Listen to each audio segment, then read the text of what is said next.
Hello, আসসালামু আলাইকুম। এখন আমি আলোচনা করব রিয়াল মাদ্রিদের এবং ভিনিসিয়াস জুনিয়রের যে বিষয় বা ইস্যুটা আছে সেইটা নিয়ে। চেলসির একজন লোকাল রিপোর্টার তার সংবাদ মাধ্যমে দাবি করছে যে রিয়াল মাদ্রিদের কাছে 160 মিলিয়ন ট্রান্সফারে রিয়াল মাদ্রিদ থেকে চেলসিতে যোগ দেওয়ার জন্য। এখন এই বিষয়টা কিভাবে আমি দেখছি বা আমরা যারা রিয়াল মাদ্রিদকে সাপোর্ট করি তারা কিভাবে দেখছে, যারা ব্রাজিলকে সাপোর্ট করে তারা কিভাবে দেখছে, এবং কি যারা শুধু রিয়াল মাদ্রিদ সাপোর্ট করে আমার মতো তারা কিভাবে দেখছে এটা। রিয়াল মাদ্রিদ এমন একটা ক্লাব যেই ক্লাবে তোমাকে নিয়মিত পারফর্ম করতেই হবে।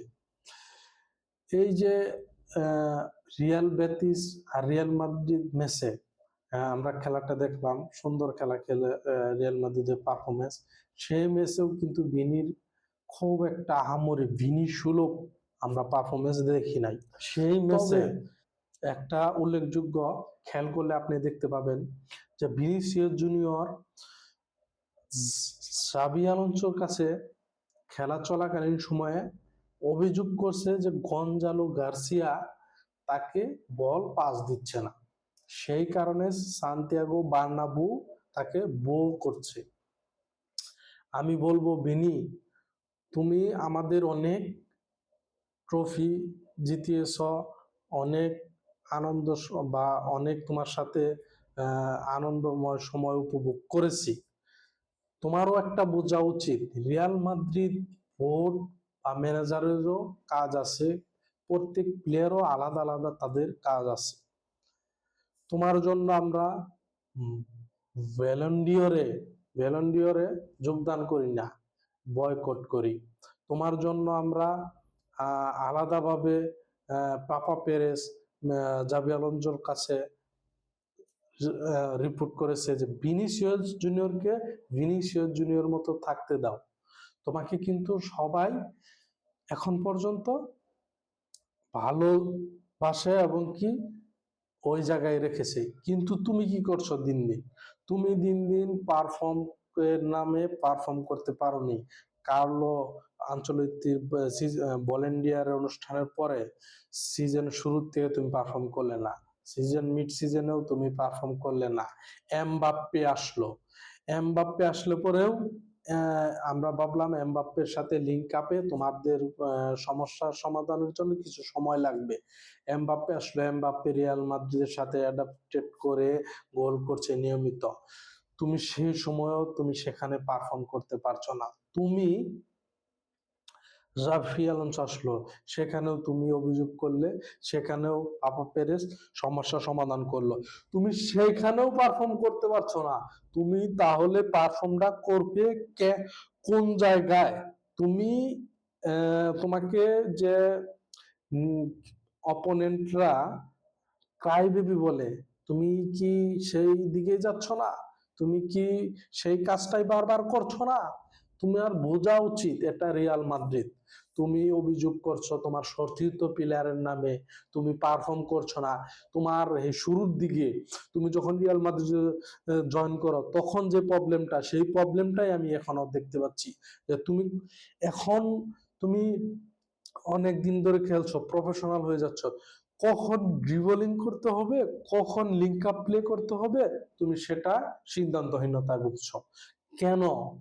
তুমি তো এরকম হওয়ার কথা ছিল না, তুমি ছিলে আমাদের মেন ম্যান, কিন্তু এখন না। তুমি এখন আমাদের সেকেন্ড, আমি বলবো থার্ড বা চতুর্থও নাই। পাপা পেরেজের উচিত ভিনিসিয়াস জুনিয়রকে সেল করে দেওয়া। এটা একজন মাদ্রিদ ফ্যান হিসাবে আমি চাই ভিনিসিয়াস জুনিয়র চলে যাক। আর ব্রাজিলিয়ান ফ্যানদের জন্য আমি বলবো রদ্রিগো ভিনিসিয়াস জুনিয়র থেকে বেটার।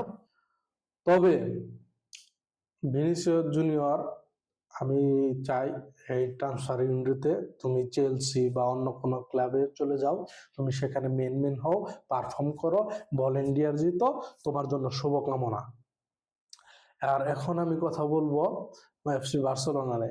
এফসি বার্সেলোনা কিন্তু হ্যান্সি ফ্লিক এবং কি তার সকল প্লেয়ার বা স্টাফম্যান সব ইউনিটি একদম মজবুত করে ফেলেছে। তাদের এক জয়ের ক্ষুধা মাঠে, মানে প্রপার ভাবে মাঠে যে ফোকাস সেটা আমি দেখতে পাই। এবং কি বিশেষ করে রাফিনিয়ার যে হাই প্রেস এবং কি নেতৃত্ব দিচ্ছে মাঠে রাফিনিয়া, এটা খুবই প্রশংসনীয়। Man to man Raphinha press করার জন্য অনুরোধ করছে, নিজে প্রেস করছে। এবং কি কার কি ভুল, আপনারা যদি খেলা দেখেন খেয়াল করবেন রাফিনিয়া নিজে দায়িত্ব নিয়ে দেখিয়ে দিচ্ছে। এবং কি রাফিনিয়া লামিন ইয়ামালকে অ্যাসিস্ট করছে। আর আমরা আমাদের মাদ্রিদে কি দেখতে পাই, ভিনি আর এমবাপ্পে লিঙ্ক আপ হচ্ছে না, কেউ কাউকে অ্যাসিস্ট করার জন্য চেষ্টা করছে না, সবাই শুধু গোল করার জন্য আগ্রহ হয়ে যাচ্ছে।